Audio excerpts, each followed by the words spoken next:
I will host a server for over 100 Minecraft days where my Discord can form nations and fight each other using armies and siege equipment on a scaled down replica of the real world. On day 1 of the server, I went to claim Alaska for my faction, the Russian Federation. I immediately got attacked by a native monster of the land, but it couldn't compare to the bears of Russia.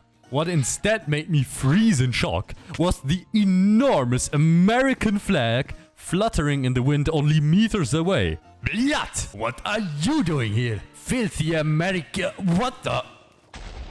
Stop right there, criminal scum. You are now under custody of the United States of America for unauthorized creeper explosion. Wait, no, you are under custody, because this is Russian land. I just planted the glorious Russia flag over there. Listen, pal, we've been here for a week. Go back to Russia where you can drink vodka until you forget that only 8% of your land is usable. As much as I wanted my iron fist to crush into that guy's skull, the tradition of the first who plants the flag gets a land couldn't be ignored. Fine, but prepare your wimpy army for a beating. I immediately went about getting the basic tools and gathering meat. Using waystones that are placed in every continent, I teleported over to Russia and went mining until I was full iron. I got the basic crafting benches and the research book, which could unlock better soldiers and siege equipment. And after mining some more, I had enough materials to start my prosperous country with a town hall. If you've watched some of my previous videos, you know how overpowered the fisherman is. So my tactic consisted out of rushing the necessary research for exactly that. And that needed a lot of string, so I went on a monster killing spree while the others were mining for diamonds and gold. And if I say I went on a killing spree, I meant to say that I did nothing but kill mobs until I had no iron left. Our country was called to a UN meeting where the Americans cried like the little babies they were about trespassing. Soon, trespassing will be the least of the Americans' problems. Until now, I had been playing alone, while the other countries, Japan, the UK and America, had 2 players. That's because Grozovoy Greben, a comrade of mine from Siberia, could only log on when his internet recovered after a blizzard. I of course welcomed him and gave him some equipment. All the killing of mobs in the meantime had borne fruit, and I unlocked the fisherman. Now I only needed to raid Europe for some meat to craft our first workers. And... what? Japan has already found diamonds? Seems like I need to request an alliance with Japan sooner as expected, before they get any ideas about their personal strength. Perfect. The Japanese have some brains. They have invented girls and panzers after all. Ah, I love that show. I would meet Tomate, the leader of the Japanese, in a Japanese mine in South Africa to start the diplomatic relations. When I saw that they had decorated their towers with iron blocks, I couldn't hold back my laughter of anticipation. Yo, what the? Good! That's good! Full diamond already! Our factions were on the opposite side of the strength spectrum. Tomate had done nothing but mine for the duration of the server, and I spent the majority of the time leveling up my research. As a sign of good faith, he also revealed that the reason he could get all this gear was that Africa hid 30 times more diamonds than any other continent. We didn't have a book to write down an official treaty, but the words of honest men bound tighter than ink on paper. Although I knew that the Americans wouldn't attack us anytime soon, I wasn't so sure about Great Britain, so I built a wall around the perimeter. Remembering the advice of Tomate, I went mining in South Africa and found out that the Japanese definitely hadn't been lying. I also wouldn't lie if I say that I would appreciate it if you press the like button. In the meantime, Grozovoy had employed 2 workers and started the tree farm. My hall allowed us to hire archers, which we stationed on our walls. If someone would attack us while we weren't at our base, the death of one of our archers would notify us at the very least. We hired more fishermen, I got an extremely strong sword, and I also dug a trench around the base. We had consolidated our gains. It was time to go on the attack. The Russian faction and Japan have come to an agreement. Japan has agreed that Alaska belongs to Russia. The figurative bomb was dropped. Although the reaction was as expected, the British were the ones to act. Oh, plenty. Where do you live, by the way? I'm just asking for a friend. I ignored the rest of the banter and gave our equipment the last upgrade for the upcoming conflict. I wasn't disappointed, and the British showed up only a day later. After the initial exchange of bow shots, their charge turned into such a one-sided slaughter that I had to call out their non-existent honor for them to turn back. To show you how sincere we are in apologizing for this incident, here is our national treasure, the Holy Golden Apple. They were extremely suspicious at first, but after a while, they finally took to the bait. What fools! Now that they have stolen one of our national treasures, I finally have a reason to start war. Sadly, the UK leader, Joseph, was able to escape.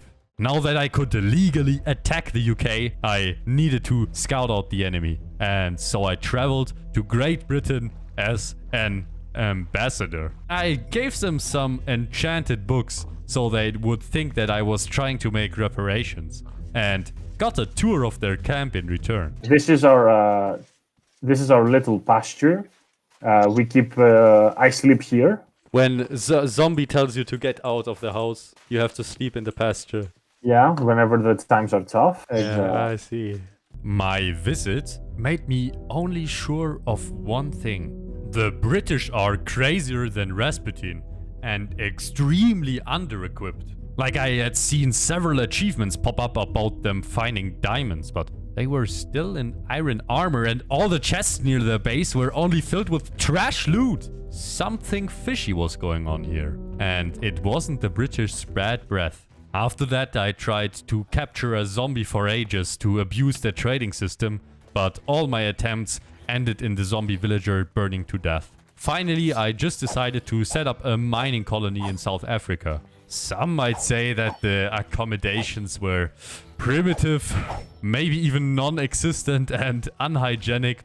And to that I say, I also stationed 4 archers there, mainly to deter the British from raiding the outpost. I received a call from Tomate, the leader of the Japanese, who asked me to provide them with bread and string in exchange for groundbreaking information. I did exactly that, and Tomate told me that the British had found the instruction of a secret mod deeply hidden in the... Okay, I just forgot to remove a mod that creates a block that spews out infinite amounts of diamonds and gold, but...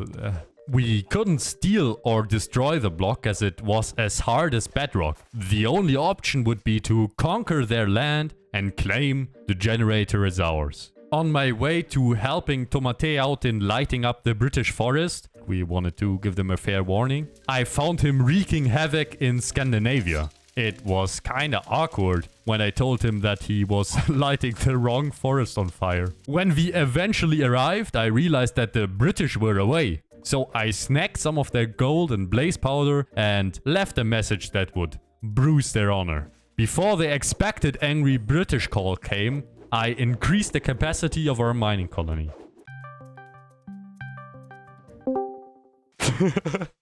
Hi, Joseph. I actually expected you to call sooner. Are you going to attack us or the Japanese? Yeah, perhaps the Japanese, but we are actually thinking now to change course and actually start developing more on the mod because we have sorted our equipment. Wait, did he just accidentally leak his plan? No, you wouldn't be that stupid, right? I sleep here whenever the times are tough. No, actually, I think he would be that stupid. I immediately told Tomate that their base was getting attacked and went to Japan. And sure enough, I just arrived in time. It seemed that their infinite resource generator had been well worth it. I landed some solid shots with my Power 5 bow, which made them kind of angry, but wait, now that I think about it, I'm horribly undergeared and I have none of my soldiers with me. I'ma head out. At least my intervention had saved the Japanese base from total destruction. During a mining expedition, I found this spider spawner, and I got enough string to craft some siege equipment. In the meantime, Grozovoy had built this hut with a warehouse around our town hall and further fortified the wall. I doubt that anyone with less than 100 men could even make a dent in our fort now. It seemed that the British thought the same, and they even started talking about settling the issue in peace, but we couldn't have them slowly getting richer from the ore generator. Although it wasn't our strength right now, we needed to go on the offensive. We temporarily joined our forces with Tomate, crafted some ballistae and a lot of explosive ammo. The plan was simple. Each of us would place down a ballista, blow a hole in the wall, put down their soldiers and rush into the fray. Tomate needed to circle around the island and then give the signal to attack. And so we waited and waited. I even began some small talk with the defenders. Innocent Tomato, cue the signal. What are you doing? Oh, I was muted the whole time. I fired. All I could do was shout out the order to attack. I put down the ballistae, loosened the first shot and...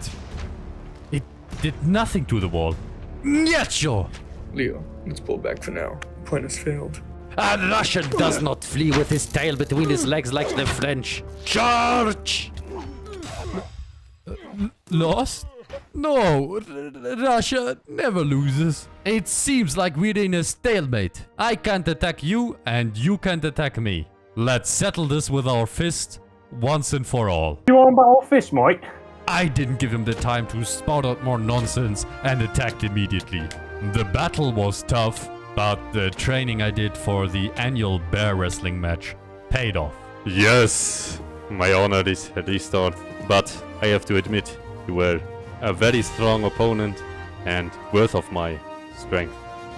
Big thank you to all of you guys on Discord for joining the initial server. Here's a chat snippet that made me chuckle.